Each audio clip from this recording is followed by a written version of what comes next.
Hey, what's up, guys? It's me, TSPRavshiva. I want to wish everybody a happy Easter. We know that Easter is the representation of the resurrection on the third day that Christ has risen, right? And for Christians, it's a very important holiday.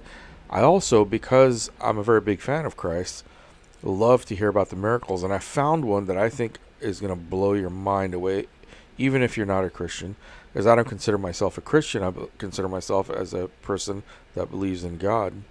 And I think that Christ himself also believes in God because he prayed to his Father, who was God, and he taught people how to pray to God. But that's besides the point. Let's take a look at this, and I really do think it's going to blow your mind.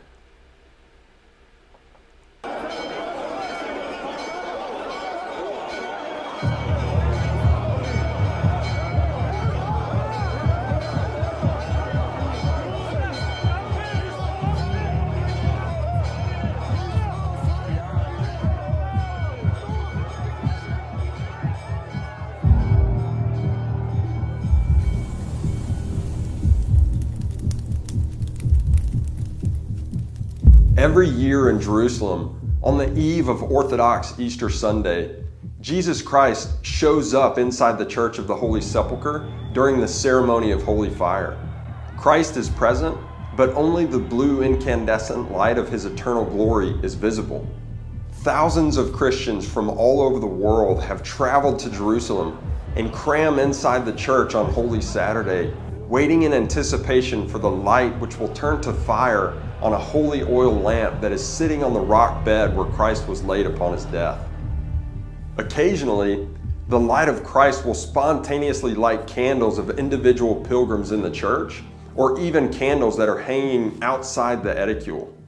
During the ceremony, the Greek Orthodox Patriarch enters the shrine which is built over top the cave tomb, and kneeling beside the bed where Christ was laid, he prays an ancient prayer that has been passed down to him.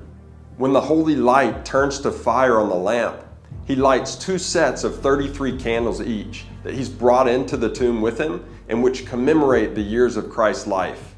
With the candles lit, he exits the edicule and the crowded church erupts in celebration.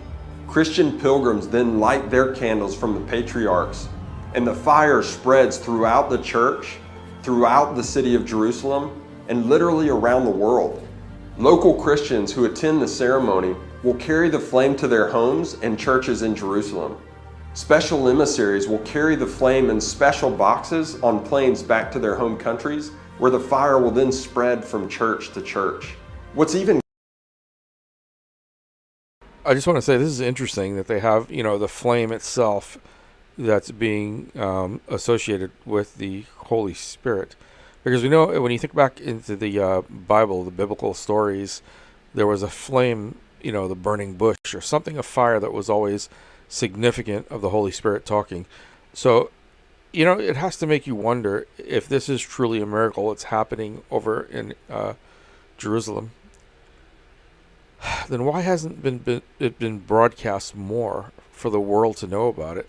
This is the first time I'm ever hearing about this, and I've known about Christianity since I was a child, around the age of 6, 7 years, 8 years old, from my grandmother, who was a very devout Christian.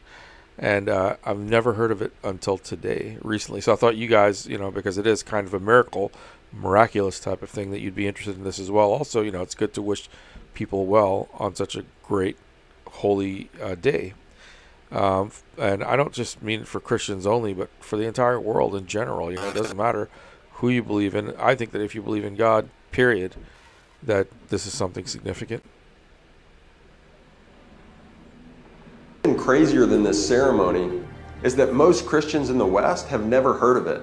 My name is Nate Carden, and by the grace of God, I've been able to attend the ceremony both in 2017 and again in 2018. I've spent the last 3 years of my life researching the history of this miracle in this most important of churches. And I'm convinced that not knowing about this ceremony as a Christian is the equivalent of a Muslim having never heard of the annual pilgrimage to the Kaaba in Mecca. The miracle of holy fire only parallels the greater miracle of Christ's resurrection from the dead. I believe in the miracle of holy fire because I believe in the evidence that Christ was crucified on a rock called Golgotha, and that he was buried in a cave tomb that couldn't hold him, and that both are found within this same church. Learning the history of the Holy Fire ceremony and the church in which it happens will make Christ's resurrection as real to you as if it only happened yesterday. I just want to say that, everything that he's mentioned here, especially the crucifixion. Now, the idea of being put through so much distress as a human being put through so much humiliation, torture, pain, all those things, and to still adhere and hold on to your belief till the very last breath that you take, that is a yogic ideal.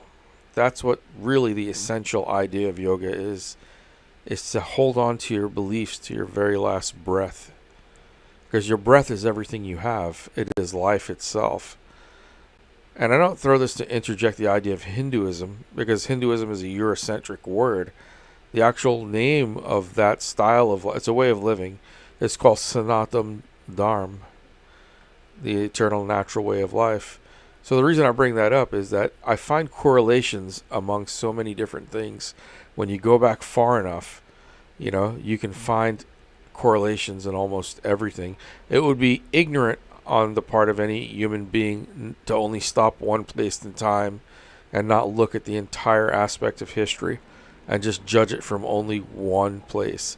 That's when a lot of problems occur and a lot of people become closed-minded, and then segregation and hate and war starts from those things. We have to have our minds open with a certain amount of curiosity and understanding. But I just wanted to throw that in there as well, because it's what led me to, be able to talk about these things and to be mindful of them as well. It has for me.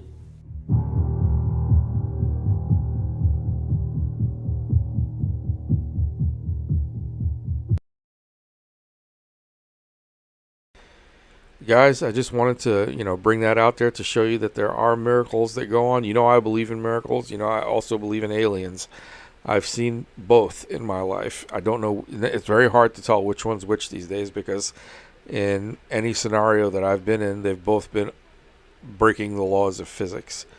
And that's why I'm studying physics. I'm trying hard to continue my studies in physics and to try and understand how these things that I've seen and other people have seen and experienced, how they can actually be, how they can happen.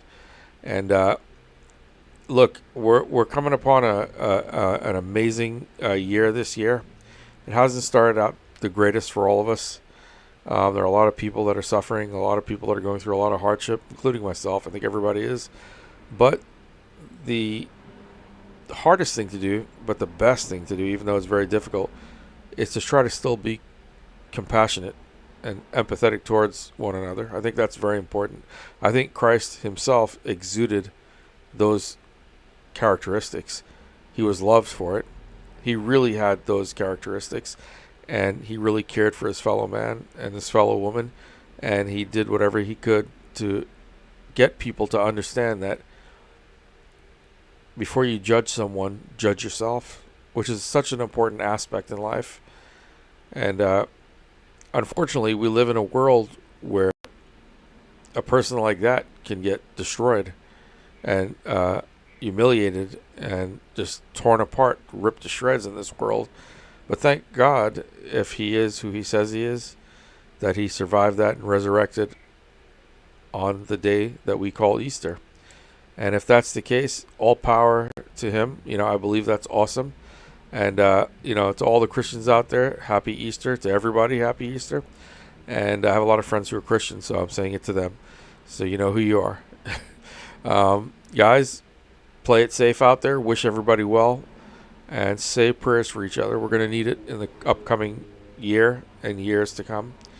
All right, guys. Have a great, happy, safe Easter. Talk to you soon. See you in the next video.